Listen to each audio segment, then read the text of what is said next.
اعمال کی کتاب پہلی ویڈیو میں ہم نے دیکھا کہ لوقا نے ہمیں یہ دکھاتے ہوئے کتاب کا آغاز کیا کہ جی اٹھے ہوئے یسوع کو دنیا کے بادشاہ کے طور پر سر بلند کیا گیا۔ اس نے وعدہ کیا تھا کہ وہ روح القدس کو بھیجے گا جو اس کی شخصی موجودگی کے طور پر اس کے پیروکاروں کو باہر دنیا میں جا کر اس کی بادشاہی کی خوشخبری کے متعلق گواہی دینے کی قوت بخشے گا جب تک کہ وہ دوبارہ نہیں آتا۔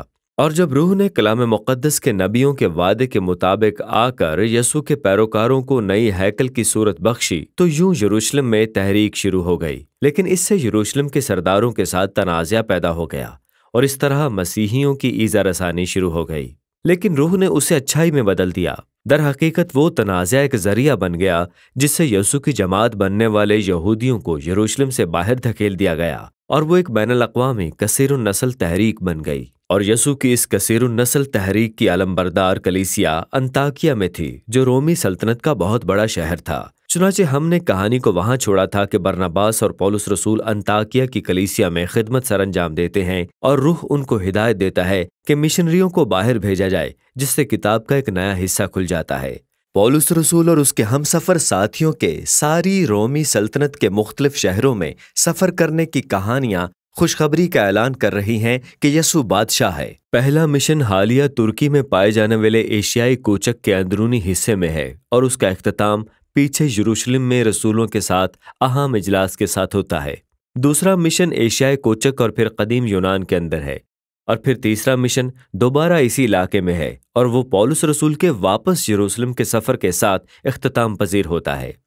اب ان کہانیوں کو بیان کرتے ہوئے لوقا نے کئی اہم موضوعات کو دہرا کر ان پر روشنی ڈالی ہے۔ پہلا اسرائیل کے لیے جاری مشن ہے۔ پولس رسول جب بھی کسی نئے شہر میں داخل ہوتا ہے تو ہمیشہ سب سے پہلے یہودی عبادت خانے میں جاتا ہے اور بیان کرتا ہے کہ یسوع بادشاہ کس طرح مردوں میں سے جی اٹھا اور اب وہ خدا کا ایک کثیر النسل خاندان تشکیل دے رہا ہے۔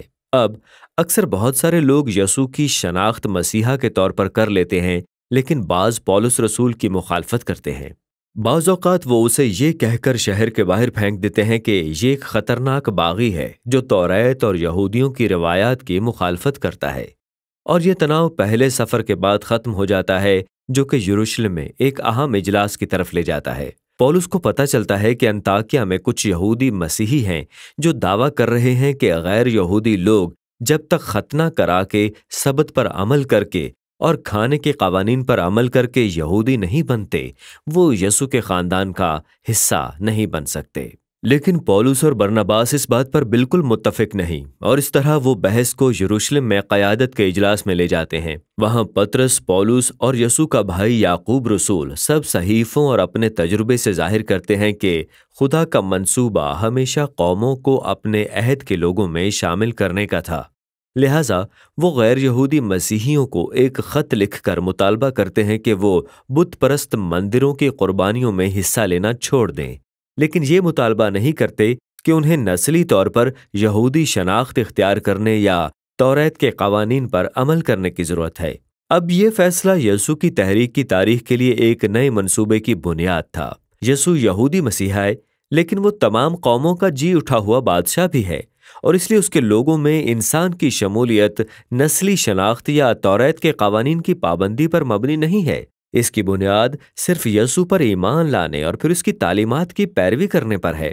اور یسوع کی کثیر النسل تحریک کی حقیقت ہی ہمیں اگلے موضوع پر لے جاتی ہے جو لوقا رسول ہمیں مشنری سفر میں دکھانا چاہتا ہے، یعنی ابتدائی مسیحیوں اور یونانی اور رومی ثقافتوں کے درمیان تصادم۔ لوقا فلیپی، ایتھینے اور افسس میں متعدد تصادموں کا ذکر کرتا ہے۔ پولس رسول جاتا اور منادی کرتا ہے کہ یسوع ایک سچے خدا کا مکاشفہ اور دنیا کا بادشاہ ہے، جو یہ ثابت کرتا ہے کہ دوسرے تمام دیوتا اور بت بے اختیار اور باطل ہیں۔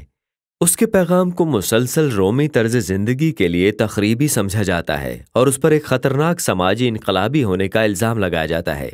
یہ کہانیاں ظاہر کرتی ہیں کہ کس طرح کثیر النسل توحید پرست یسوع کی جماعتیں رومی دنیا میں پائی جانے والی ثقافتوں سے ہم آہنگ نہیں تھیں۔ قدیم دنیا نے ان جیسا کچھ نہیں دیکھا ہوا تھا، اور مسیحیوں نے محض شکوک و شبہات کو جنم دیا تھا۔ ایک اور موضوع جسے لوقا دہراتا ہے یہ ہے کہ کس طرح پولس اور مسیحیوں پر رومی شہنشاہ قیصر کے خلاف بغاوت بلکہ غداری کے الزام لگائے جاتے ہیں۔